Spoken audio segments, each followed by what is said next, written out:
네, 시간에 하나님의 말씀을 찾겠습니다. 열왕기하 13장 14절에서 25절의 말씀입니다. 구약성경 584페이지 있는 말씀, 열왕기하 13장 14절에서 25절입니다.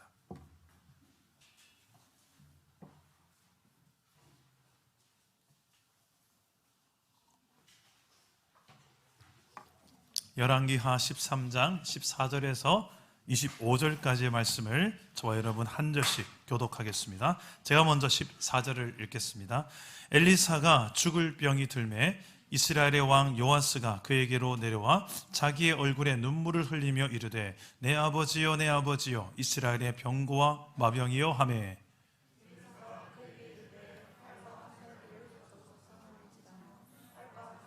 그에게 가져오매 또 이스라엘 왕에게 이르되 왕의 손으로 활을 잡으소서 하매 그가 손으로 잡으니 엘리사가 자기 손을 왕의 손 위에 얹고 이르되 동쪽 창을 여소서 하여 곧 열매 엘리사가 인데 쏘소서 하는지라 곧 쏘매 엘리사가 이르되 이는 여호와를 위한 구원의 화살 곧 아람에 대한 구원의 화살이니 왕이 아람 사람을 멸절하도록 아벡에서 처리리라 하니라.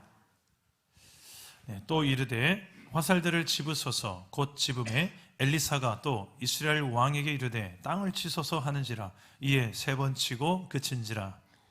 하나님의 사람이 노하여 이르되 왕이 대여섯 번을 칠 것이니이다. 그리하였다면 왕이 아람을 진멸하기까지 쳤으리이다. 그런즉 이제는 왕이 아람을 세 번만 치리이다 하니라. 엘리사가 죽으니 그를 장사하였고 해가 바뀜에 모압 도적대들이 그 땅에 온지라. 마침 사람을 장사하는 자들이 그 도둑대를 보고 그의 시체를 엘리사의 묘실에 들이던지매 시체가 엘리사의 뼈에 닿자 곧 회생하여 일어섰더라. 요아스의 왕의 시대에 아람 왕 하사엘이 항상 이스라엘을 학대하였으나 여호와께서 아브라함과 이삭과 야곱과 더불어 세우신 언약 때문에 이스라엘에게 은혜를 베풀며 그들을 불쌍히 여기시며 돌보사 멸하시기를 즐겨하지 아니하시고 이때까지 자기 앞에서 쫓아내지 아니하셨더라. 아람의 왕 하사엘이 죽고 그의 아들 베나닷이 대신하여 왕이 되매 요아스의 아들 요아스가 하사엘의 아들 베나닷의 손에서 성읍을 다시 빼앗으니 이 성읍들은 자기 부친 요아스가 전쟁 중에 빼앗겼던 것이라. 요아스가 베나닷을 세 번 쳐서 무찌르고 이스라엘 성읍들을 회복하였더라. 아멘. 오늘도 말씀으로 우리에게 찾아오시는 주님 만나기를 축복합니다. 여러분 혹시 메멘토 모리라는 이 단어 표현을 들어보셨습니까? 죽음을 기억하라 이런 뜻인데요. 로마 개선식에서 유래된 말입니다. 전쟁에서 승리를 하면 이 승리한 장군이 이 전차를 이끌고 마차를 이끌고 백마가 이끄는 멋진 마차를 이끌고 도시의 한복판을 가로지르며 퍼레이드를 합니다. 그 전차에서는 장군이 타 있기도 하지만 옆에 노예 한 명을 태웁니다. 그 노예가 장군의 귀에다가 끊임없이 속삭이는 표현이 바로 이 메멘토 모리라는 표현입니다. 죽음을 기억하라. 지금 어떻게 보면 가장 영광스럽고 축제의 시간에 안 어울리는 표현 같은 표현을 장군의 귀에 속삭이고 있는 거예요. 축하합니다, 장군. 장군이 최고입니다. 영원하소서 장군의 영광이. 이런 표현을 해야 될 텐데 죽음을 기억하십시오. 죽음을 기억하십시오. 이 메멘토 모리를 왜 그렇게 외쳤을까요? 아주 중요한 교훈이 있는데요. 비록 지금은 전쟁에서 승리한 전쟁의 영웅이긴 하지만 우쭐대지 마세요. 겸손하세요. 아무리 대단해도 당신은 언젠가 죽음 앞에 서야 할 한 사람의 인간일 뿐이기 때문입니다. 이런 의미들이 담겨 있는 표현이 바로 메멘토 모리입니다. 성경에서도 전도서 말씀에 이런 말씀이 있습니다. 잔치집에 가기보다는 차라리 초상집에 가는 게 낫다. 전도서 7장 2절 말씀 한번 보시겠습니까? 초상집에 가는 것이 잔치집에 가는 것보다 낫다. 그 이유가 무엇입니까? 차라리 우리는 파티 장소도 좋은데 당장의 즐거움이 나오는데 왜 초상집에 가는 게 낫다 할 거예요? 그 뒤에 말씀이 무엇입니까? 모든 사람의 끝이 이와 같이 됨이라 라는 표현. 모든 사람의 끝이 있다는 것을 배우는 곳이 어딘가? 바로 장례식장이기 때문에 그렇다는 것입니다. 메멘토 모리, 죽음을 기억하라. 참 중요한 교훈이 됩니다. 그런데 우리는 마치 죽지 않을 것처럼, 나에겐 죽음은 아주 먼 미래에나 일어날 것처럼 그렇게 오늘을 살아가는 사람들이 참 많은 것 같습니다. 나도 언젠가는 관 속에 들어갈 날이 올 텐데, 여러분의 그 묘지에 쓰일 묘비명은 뭐라고 적히면 좋겠습니까? 제가 그래서 궁금해서 인터넷에 좀 유명한 묘비명이 뭐가 있을까 검색을 해보니까 몇 가지 재미있으면서도 의미 있는 묘비명이 발견됐는데요. 제일 먼저는 개그우먼 김미화 씨가 미리 묘비명을 정해뒀더라고요. 내가 나중에 죽으면 묘비에다가 이렇게 써주세요 했던 묘비명이 있습니다. 그게 뭐냐면 웃기고 자빠졌네. 개그우먼다운 표현입니다. 웃기고 자빠졌네. 그의 평생에 이렇게 사람들을 웃기려고 작정한 거죠. 나는 웃기려고 태어난 사람이다. 그의 인생의 정체성을 이 묘비에다가 고스란히 담았는데 개그우먼답게 썼던 거예요. 소설가는 어떻게 묘비를 쓸까 해서 찾아보니 아일랜드의 극작가 겸 소설가인 조지 버나드 쇼는 이렇게 묘비명을 썼다고 합니다. 저는 엄청난 어휘력과 문장력이 나올 줄 알았는데 전혀 의외였습니다. 이렇게 썼습니다. 우물쭈물하다가 내 이럴 줄 알았다. 우물쭈물하다가 내 이럴 줄 알았다. 이게 묘비명이에요. 별로 특별한 멋진 문장도 아닌데 한 번 들으니 잊혀지지가 않는 거예요. 대부분의 인생들이 이렇게 우물쭈물, 이기저기 그냥 기웃기웃 우물쭈물 하다가 어느 날 보니 내가 이제 죽어야 되는 타임이 온 거예요. 내 이럴 줄 알았다. 이런 순간이 당신에게도 올 것입니다. 이 묘비명이 남긴 의미가 있죠. 마지막으로 제가 가장 마음에 와닿았던 묘비명이 하나 있습니다. 러시아의 작곡가입니다. 알프레트 시네케라는 이 작곡가가 묘비명을 썼는데 이것은 제가 여러분들에게 보여주려고 사진으로 가져왔어요. 우리 사진 한번 띄워주시겠습니까? 저겁니다. 저게 이제 묘비의 묘비명입니다. 그림으로 된 묘비명인데 어떤 의미일까요? 그래도 학창시절에 음악을 그래도 좀 공부하신 분은 저게 어떤 의미인지 좀 이해가 되실 것 같습니다. 저 가운데 있는 네모난 것은 이제 온심표입니다. 한마디를 다 쉬라는 것입니다. 그리고 쉬는 것에 부족해서 그 위에 뭐가 있냐면 저렇게 위로 이렇게 점이 있고 위로 곡선이 보이죠. 저게 이제 페르마타라는 건데 좀 더 여기에서 머물러라, 오래도록 잠시 멈춰도 된다, 이런 의미예요. 오랫동안 쉰다는 의미가 담겨 있겠죠. 그런데 아래에 있는 F 3개가 있어요. 이게 무엇이냐면 강하게 F 1개, 더 강하게 F 2개, F 3개, 우리 학점이 아니고 F 3개는 무엇입니까? 그렇죠. 아주 네가 할 수 있는 최대한 강하게요. 그러니까 저것의 의미는 무엇입니까? 나는 온전히 충분히 오랫동안 아주 강하게 이제 쉰다, 이런 의미예요. 한마디로 영원한 안식에 들어간다라는 의미겠죠. 참 인상 깊은 묘비 그림이 아니겠습니까? 여러분, 이렇게 방금 살펴본 이런 묘비명을 살펴본 이유는 이런 묘비명이 오늘날 살아가는 우리에게 던지는 메시지가 있기 때문입니다. 우리도 언젠가는 죽지요. 근데 여러분, 우리가 죽는 이 죽음이 누군가 살아있는 사람들에게 어떤 메시지로 남겨졌으면 좋겠습니까? 어제도 저는 우리 교회 사랑하는 우리 동역자 김주란 지사님의 친정 아버님이 돌아가셔서 장례식을 다녀왔는데, 장례식장에 보통 우리는 위로하러 갑니다. 그런데 가끔씩 위로하러 갔다가 위로받고 오고, 위로하러 갔다가 은혜 받고 올 때가 있습니다. 어제가 딱 그런 장례식이었어요. 얼마나 많은 위로를 받고 또 도전을 받고 또 그 안에서 은혜를 경험했는지 모릅니다. 그 중에 참 이 아버님을 제가 바로 최근에 한번 병문안을 갔었습니다. 요양병원에 가서 아버님이 그 노약한 몸으로 제가 같이 부른 찬송을 같이 따라 부르면서 얼마나 이분이 신앙으로 살아오셨는지를 느낄 수 있었습니다. 안타깝게도 이 가족 중에는, 유가족 중에는 2명이 신앙생활을 하다가 잠시 쉬고 있었던 2분이 있었어요. 그 이 2분에게 아버님의 이 위독한 상황과 죽음 앞에서 아버님의 인생 전체를 걸고 교회 나가라는, 신앙생활 다시 시작하라는 이 권면 앞에 이 2 유가족이 네 아버님 이제 교회 나가겠습니다, 이제 신앙생활 하겠습니다, 이런 결단을 했다고 해요.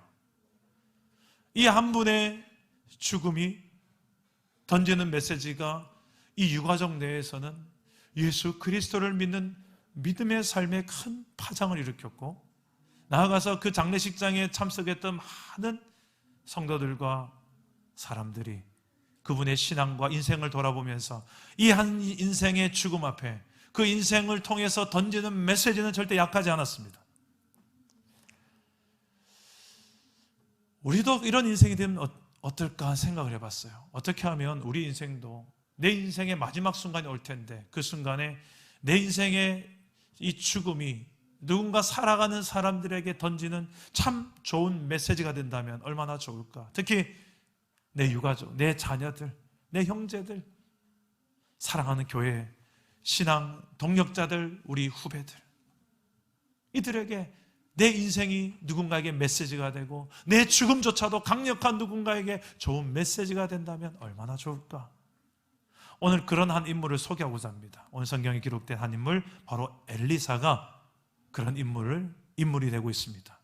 엘리사는 살아생전에 대단했지만 그의 죽고 난 다음, 죽고 나서 이제 살이 다 썩고 뼈만 남아있는데도 그 뼈에 어떤 한 시체가 딱 닿았는데 그 시체가, 죽었던 시체가 다시 살아나는 역사를 오늘 성경 기록하고 있어요. 우리 한번 오늘 말씀 20절과 21절 말씀입니다. 우리 한번 읽어봅시다. 시작. 엘리사가 죽으니 그를 장사하였고 해가 바뀜에 모압 도적대들이 그 땅에 온지라.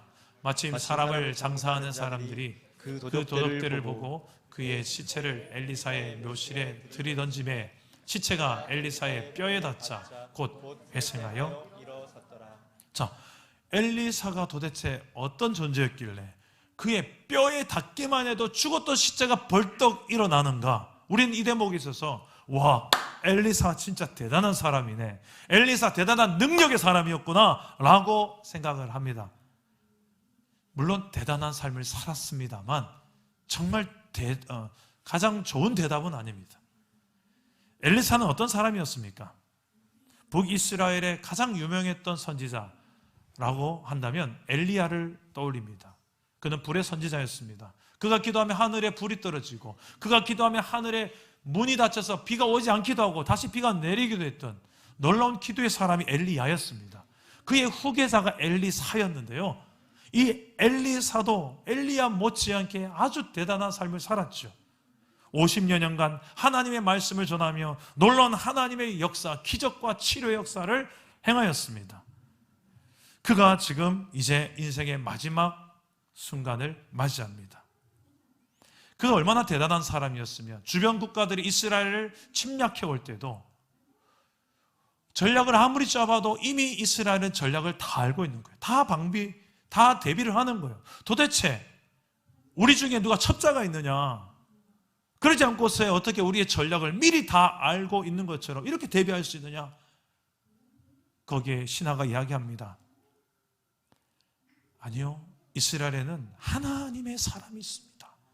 하나님의 사람 엘리사라는 그 사람 때문에 우리가 무슨 전략을 짠든 왕의 침실에서 속삭이는 이야기까지 그는 다 할 겁니다. 엘리사는 이스라엘 백성만 인정했던 선지자가 아니라 주변 국가의 대적들도 인정할 수밖에 없었던 대단했던 사람이 분명하겠습니다. 그 분명한 대단한 사람이 오늘 마지막 순간을 맞이하는 거예요. 죽을 병에 걸렸습니다. 아무리 대단한 사람도 죽습니다. 성경에 인간은 죽습니다. 그것도 불치병으로. 신앙 좋은 사람도 암에 걸리고요. 불치병에 걸려서 하나님께서 부르실 때도 있습니다.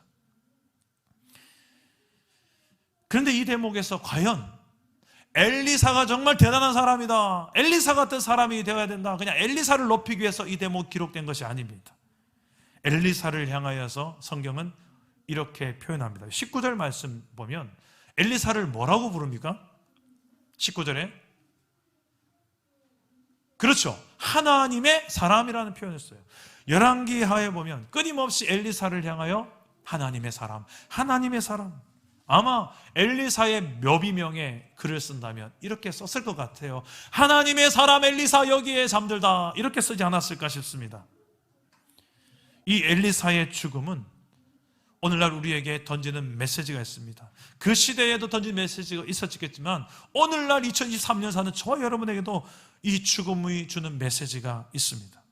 엘리사는 하나님 중심의 사람, 하나님의 사람이었습니다. 거기에 비해서 너무 대조적인 삶을 살았던 한 왕이 나오는데요, 오늘 병문안 왔던 요아스 왕입니다. 요아스 왕은 바로 하나님 중심이 아닌 자기 중심의 신앙의 대명사입니다. 나아가서 그 자기 중심으로 살다 보니 혼합주의적인 신앙을 살았던 사람이 됩니다. 이 두 대조의 구조를 가지고 엘리사의 인생을 돌아보면, 엘리사의 죽음을 보면 더 선명하게 엘리사의 죽음이 우리에게 던지는 메시지가 무엇인지가 드러납니다. 이 엘리사가 죽을 병에 걸렸다는 소식을 듣고 병문안 온 북이스라엘 왕 요아스 왕, 그는 눈물을 흘리며 말합니다. 우리 14절 말씀 뭐라고 말하는지 한번 보시기 바랍니다. 우리 함께 읽어보겠습니다. 시작.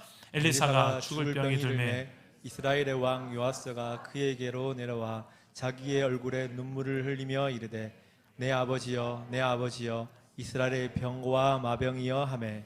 자, 내 아버지여, 내 아버지여, 이스라엘의 병과 마병이여, 이게 요아스 왕이 눈물을 흘리며 했던 고백이에요.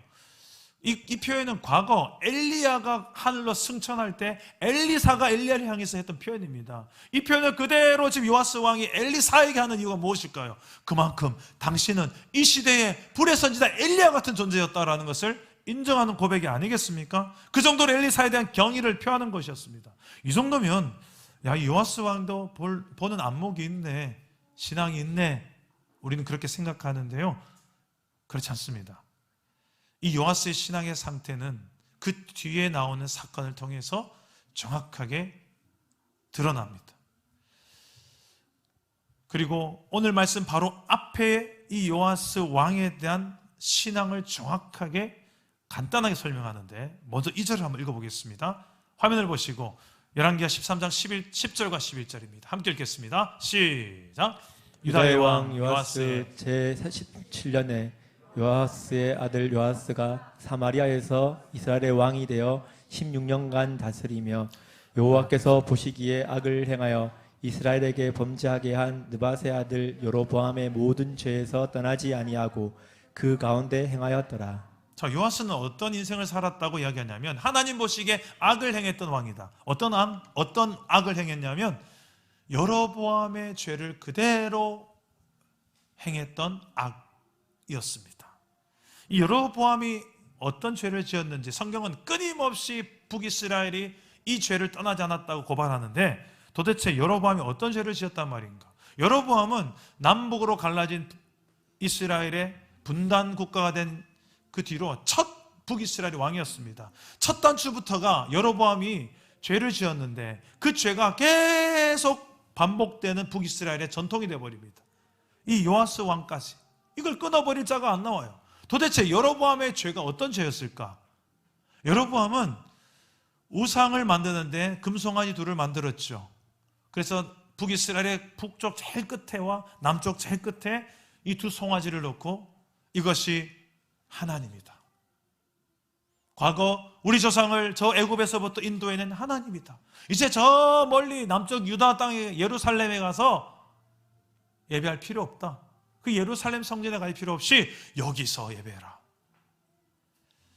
국민들의 마음을 잡고자, 국민들의 마음을 잡고 나라의 실제적인 이득을 위해서 만들어낸 우상이었습니다.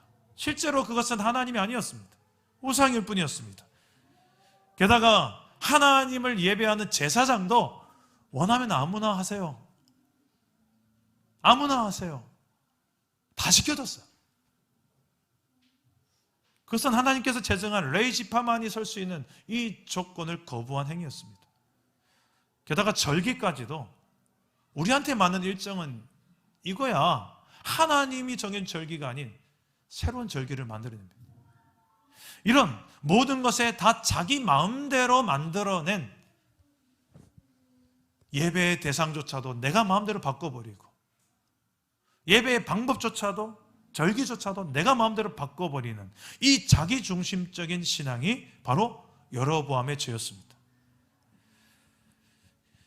이것은 결국 어디로 흘러가냐면 혼합주의 신앙이 됩니다.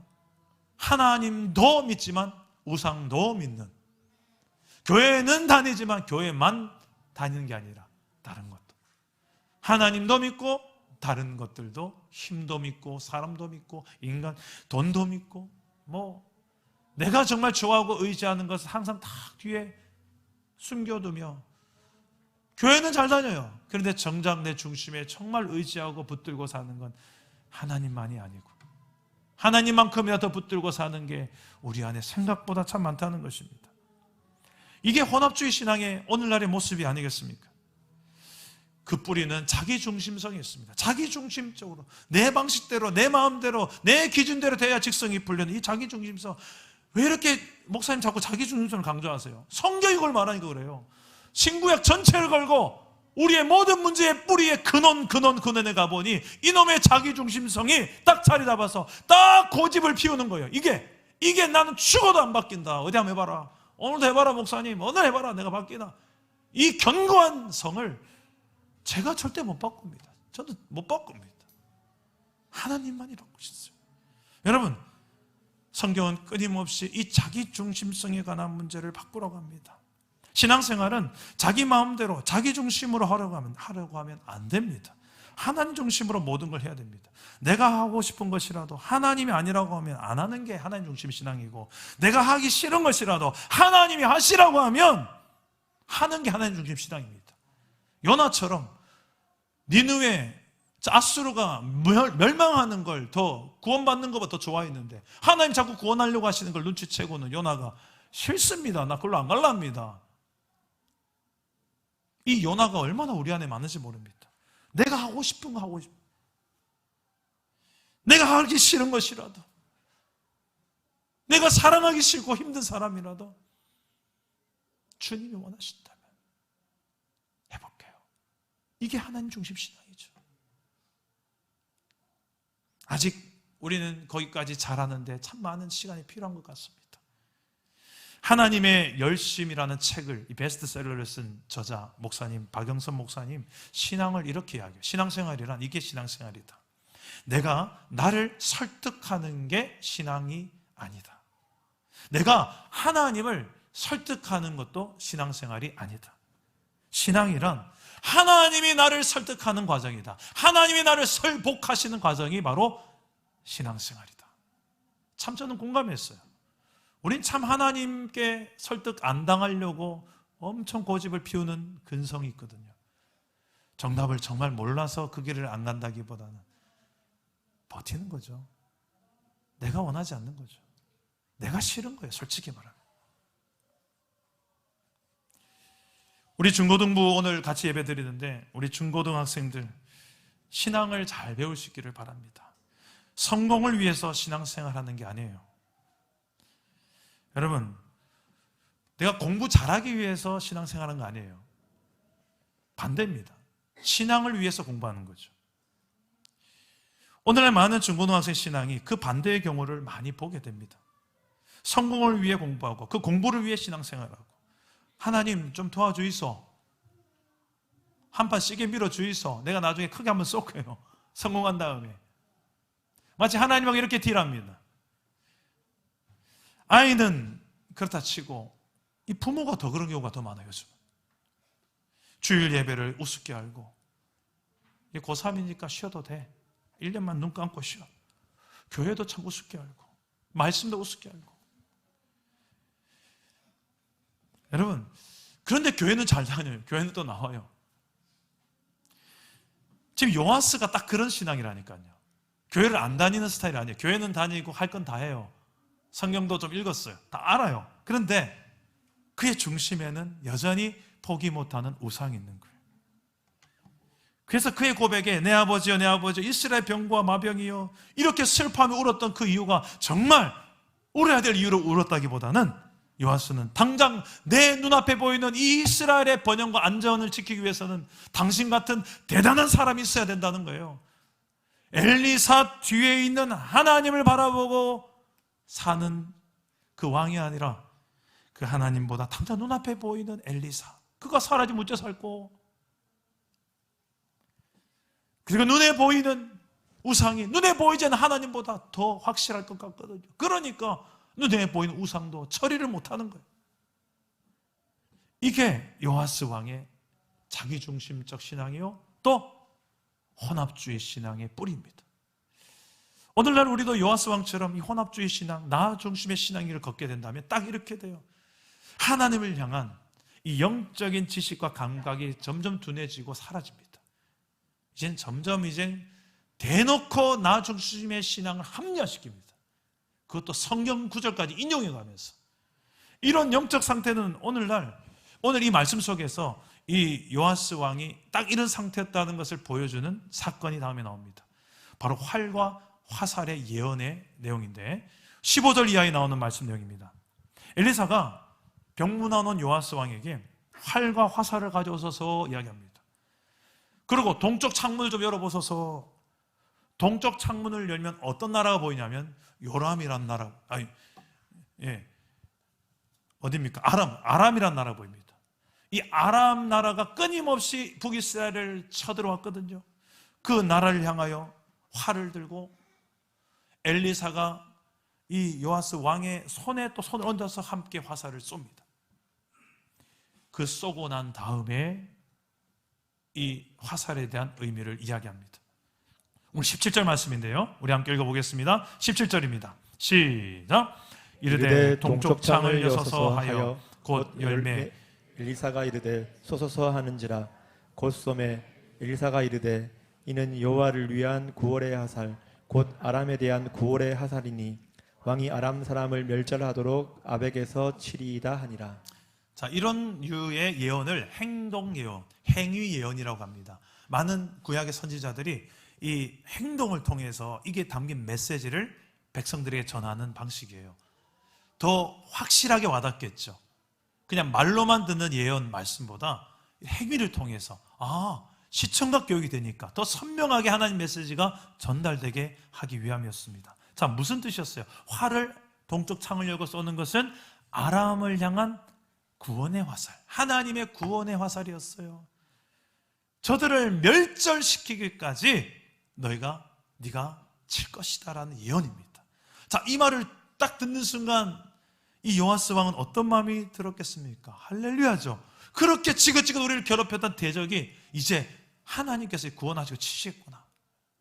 이 화살과 활의 의미가 이런 의미를 깨달았다면 그 다음에 행위 예언에 대해서는 그가 어떻게 행동을 취해야 될까? 두 번째 요구가 있었습니다. 18절에 보면 이 화살들을 집으소서, 화살을 집게 합니다. 그리고 땅을 치소서, 땅을 치래요.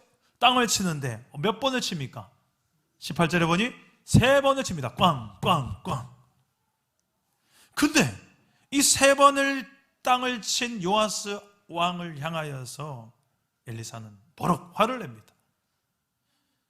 왜 화를 냈을까요? 우리 19절 말씀을 한번 보겠습니다. 19절입니다. 함께 읽겠습니다. 시작. 하나님의 사람이 노하여 이르되 왕이 대여섯 번을 칠 것이니이다. 그리하였더라면 왕이 아람을 진멸하기까지 쳤으리이다. 무엇을 지금 이 3번만 쳤던 이유가 무엇일까요? 엘리사가 요구했던 기준은 최소한 대여섯 번을 쳐야 된다는 거예요. 여러분, 우리의 신앙이 딱 이럴 때가 있어요. 3번만 치고 그만두고 싶을 때, 나 했는데. 근데 하나님은 그 기준이 아닌 거예요. 하나님은 하나님의 중심, 하나님 기준은 아니, 네가 더 해야지. 거기서 포기할 게 아니지. 더 해야지. 이제 다 왔다. 조금만 더 가면 되는데 조금만 더 해보지.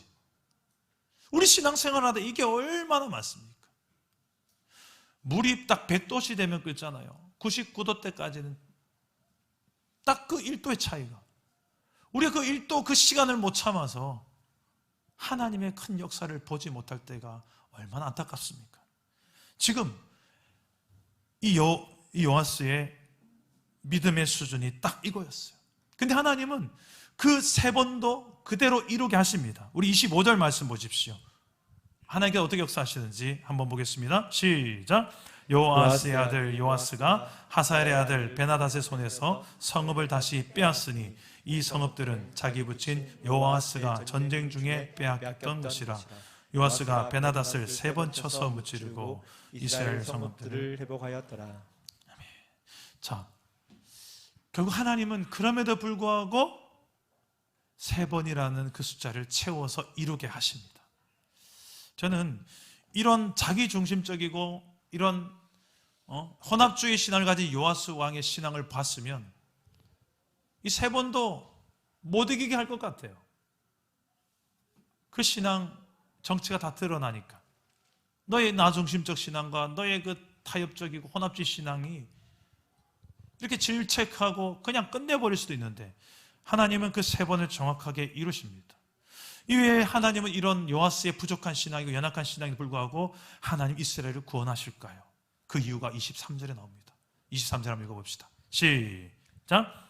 여호와께서 아브라함과 이삭과 야곱과 더불어 세우신 언약 때문에 이스라엘에게 은혜를 베풀며 그들을 불쌍히 여기시며 돌보사 멸하기를 즐겨하지 아니하시고 이때까지 자기 앞에서 쫓아내지 아니하셨더라. 아멘. 자, 무엇 때문에 이런 악한 왕이었고 여전히 우상 숭배하는 이스라엘 백성에도 불구하고 그 백성을 3번이나 구원하시고 또 하나님 은혜를 베푸신 것입니까? 뭐라고 말합니까? 바로 하나님의 언약 때문이다. 이 하나님의 언약이 뭔지 아는 게 참 중요해요.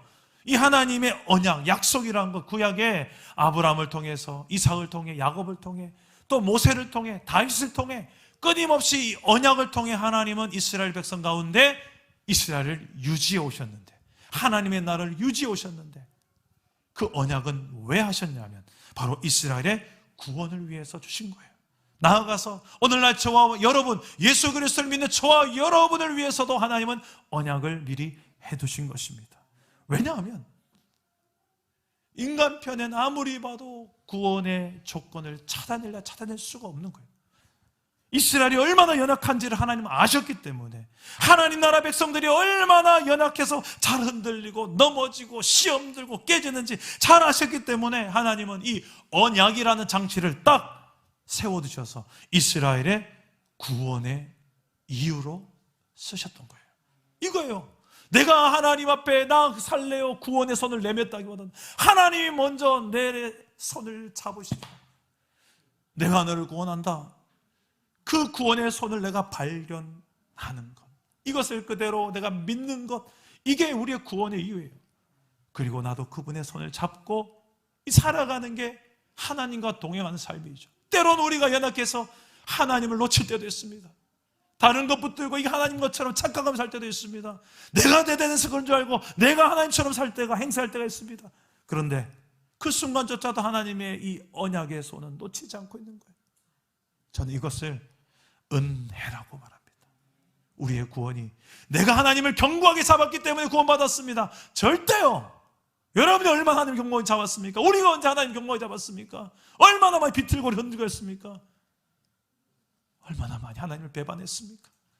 얼마나 많이 타협했습니까? 그런 하나님은 그런 나이도 그 하나님의 신실하심을 걸고 약속하시고 내가 이 약속을 반드시 이루리라. 그 약속의 성취자로 오신 분이 바로 이 땅의 예수님이에요. 예수님이 우리의 모든 연약함을 다 지고 십자가에서 죽으심으로 더 이상 우리의 죄와 연약함 때문에 우리가 그 죄의 결과인 고통과 사망에 이르지 않고 하나님 구원을 얻게 되고 또 하나님 나라 백성으로 영원토록 살게 하신 줄 믿으시기를 바랍니다. 우리는 다 연약한 질그릇이에요. 오늘 대표 기도하면서 그런 이야기를 하시는 참 감동이 됐습니다. 우린 다 질그릇 같지만 우리 안에 보배 예수 그리스도, 그분 때문에 우리가 구원을 받은 것이고, 예수 그리스도는 그냥 하루아침에 뚝 떨어진 것이 아니라 오랜 전에부터 약속되고 언약되었던 그 약속의 성취자로 오셔서 확실한 메시아라는 것을 우리에게 보여주고 증명하셔서 이 예수를 믿는 자마다 하나님의 나라가 백성이 되고 구원받는 주의 백성이 된다는 것을 우리에게 믿게 하려고 예수 그리스도를 보내주시고 언약을 하신 줄 믿으시기를 바랍니다. 그래서 하나님 중심의 신앙은 이 언약에 깊이 뿌리 박은, 언약은 곧 하나님의 은혜예요. 이 은혜에 깊이 뿌리 박은 자들이 살아갈 수 있어요. 그런 삶은 어떤 삶을 사는가? 구체적으로 두 가지로 나타납니다. 우리 한번 읽어볼까요? 첫 번째는 함께 읽겠습니다. 시작. 내 뜻이 아닌 하나님의 뜻을 이루는 삶. 두 번째, 시작. 내 능력이 아닌 하나님의 능력으로 사는 삶. 이게 하나님 중심으로 사는 삶의 특징입니다. 엘리사의 신앙이 이런 신앙이었어요.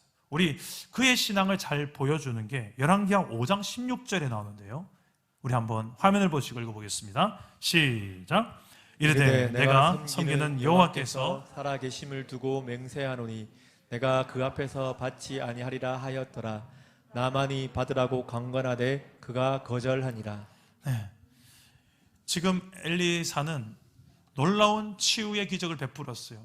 아람의 군대 장관이었던 나아만의 문둥병을 고쳐주고 엄청난 예물을 가지고 온 이 나아만 장군의 그 예물을 당연히 받을 만도 한데 거절합니다. 그 거절했던 이유가 무엇인가? 내가 한 게 아닌데, 내가 믿는, 내가 섬기는 하나님이 하신 기적인데 왜 내가 받냐? 거절합니다. 엘리사는 알았던 거예요. 자신의 능력이 아니라 하나님의 능력이라는 것을 알았기 때문이에요. 우리는 참 착각합니다. 여기서 착각하면 내가 교만해지고, 여기서 착각하면 내가 시험에 듭니다. 뭔가 좀 역사가 일어나면 내가 한 줄 알고. 자세히 보세요. 내가 한 건지. 질그릇 같은 나를 하나님이 보배롭게 쓰신 건지. 그래서 사도 베드로는 이걸 정확하게 알았기 때문에 우리 오늘날 교회를 향하여 이렇게 너희는 사는 게 하나님 중심의 삶이다라고 이야기합니다. 베드로 전서 4장 11절 우리 한번 읽어봅시다. 시작. 만일 누가 말하려면 하나님의 말씀을 하는 것 같이 하고 누가 봉사하려면 하나님이 공급하시는 힘으로 하는 것 같이 하라. 이는 범사에 예수 그리스도로 말미암아 하나님이 영광을 받으시게 하려 함이니 그에게 영광과 권능이 세세에 무궁하도록 있느니라. 아멘. 아멘. 말씀을 읽겠습니다. 엘리사의 뼈가 능력이 있어서 그 뼈에 닿기만 해도 죽은 시체가 벌떡 일어난 것이 아닙니다. 엘리사가 대단해서? 아니요. 엘리야가 대단해서? 아니요. 야고보서에 보니 엘리야도 성정이 우리와 같은 사람이었다라고 이야기합니다. 똑같은 우리와 같은 연약함이 있었던 사람이에요. 그래서 조금 힘드니까 도망쳐서 로뎀나무 아래서 나를 죽여주십시오. 이게 엘리야였습니다. 엘리사도 연약했던 우리와 똑같은 사람이에요. 뭐가 달랐는가? 이런 연약한 질그릇 같은 나를 어떻게 하면 포장해서 나를 돋보이게 하고 나를 드러내려고 애쓰는 인생이 아니라 일찌감치 그 자가 빨리 나의 죽음을 선언하고 나는 아니구나. 나는 충분히 절망해봤지. 이 정도 절망해봤으면 뭘 더 나를 자꾸 끄집어내려고 했으냐. 내가 아니요. 내 안에 사시는 예수 그리스도라. 주 예수 그리스도만 내 보배가 되는 예수 그리스도가 드러나는 게 내가 드러나는 것보다 더 기쁜 인생. 이게 엘리사의 인생이었습니다. 그래서 그는 그런 많은 예물을 거절할 수 있었고 내가 뭐라고? 하나님이시지. 이런 인생이 저와 여러분 되기를 주님으로 축복합니다. 그래서 내가 가는 곳마다 엘리사처럼 죽어가는 곳, 가정과 일터, 사회 그곳에서 살아나는 역사가 하나님의 능력과 뜻이 이루어지는 생활, 바로 하나님 중심의 신앙생활이 저와 여러분 되어지기를 주 예수의 이름으로 축원합니다. 우리 말씀을 생각하면서 생각났던 찬양이 하나 있어요. 저는 이 찬양을 부르면 참 많이 울었던 기억이 납니다. 특히 나 매일 찬양을 불러도 부족한 것뿐이니 이 대목에서 늘 찬양을 많이 불렀던 저였습니다. 틈만 나면 길거리 걸어가도, 그런데 불러도 하나님께서 내게 주신 그 은혜를 다 설명하기 어렵더라고요. 그 마음이 잘 느껴지는 찬양인데요, 우리 한번 이 찬양으로 함께 오늘 말씀 생각하며 부르고 기도하겠습니다. 이 험한 세상 나 살아갈 동안,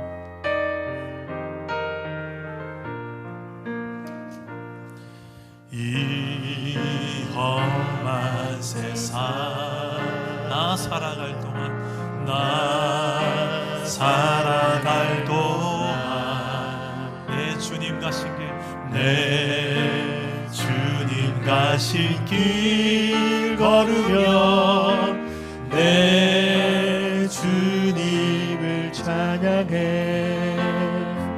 십자가 보혈 날 구한 그 사랑, 나 매일 찬양을 드려도 늘 부족한 것뿐이니, 나 호흡 있는 동안에, 나 생명 있는 동안에, 나 주를 찬양하리라.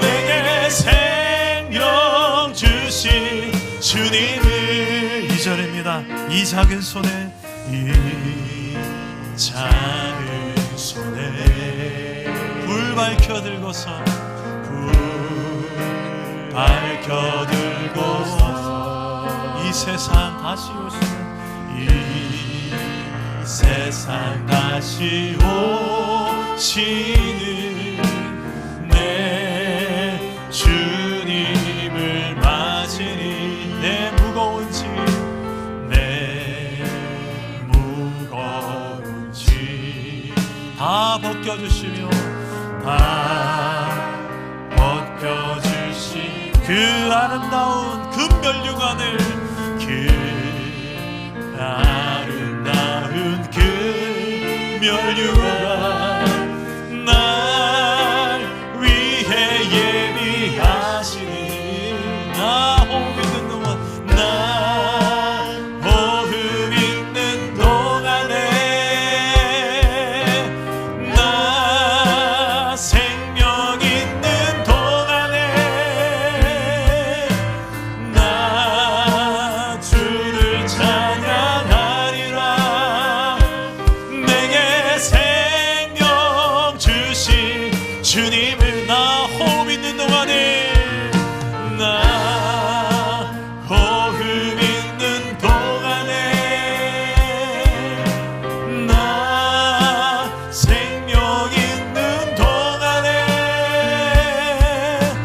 나 주를 찬양하리라. 내게 생명. 우리 오른손을 높이 들고 고백해 봅시다. 나 호흡 있는 동안에, 나 호흡 있는 동안에, 생명이 있는 동안에, 있는 동안에, 나 주를 찬양하리라. 내게 생명. 우리 마지막으로 고백합시다. 나 호흡 있는 동안에, 나 호흡 있는 동안에, 나 생명 있는 동안에, 나 주를 찬양하리라. 내게 생명 주신 주님을. 우리 한번 기도합시다. 하나님은 나를 구원하기 위해서 하나님의 모든 것, 그 아들까지 십자가에 매달아 죽게 하셨습니다. 그리하여 이제 더 이상 내가 사는 것이 아니고 내 안에 예수로 말미암아 살아가는 인생이 되게 하셨습니다. 더 이상 죄인된 저주 아래 있는 그런 고통과 외로움과 허무한 인생으로 사는 인생이 아니라 하나님의 통치 아래 살아가는 천국을, 하나님 나라를 이 땅에서부터 누리며 살게 하셨습니다.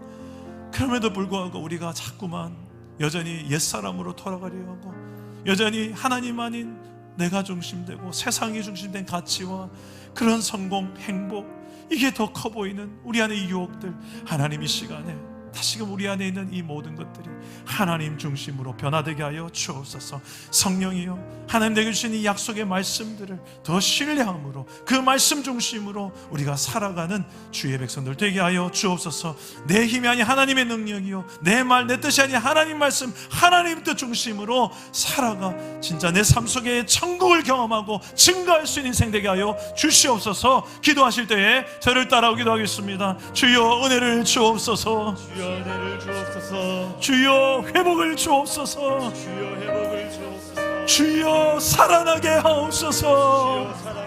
기도합니다. 하나님 아버지, 우리가 이렇게 다시금 살아날 수 있는, 다시 하나님은 우리의 소성되는 그런 은혜가 우리 안에 있기를 원합니다. 예수 그리스도의 그 피부는 보험이 나를 다시 살리고 다시 하나님 부흥의 길로 인도하여 주길 소망합니다.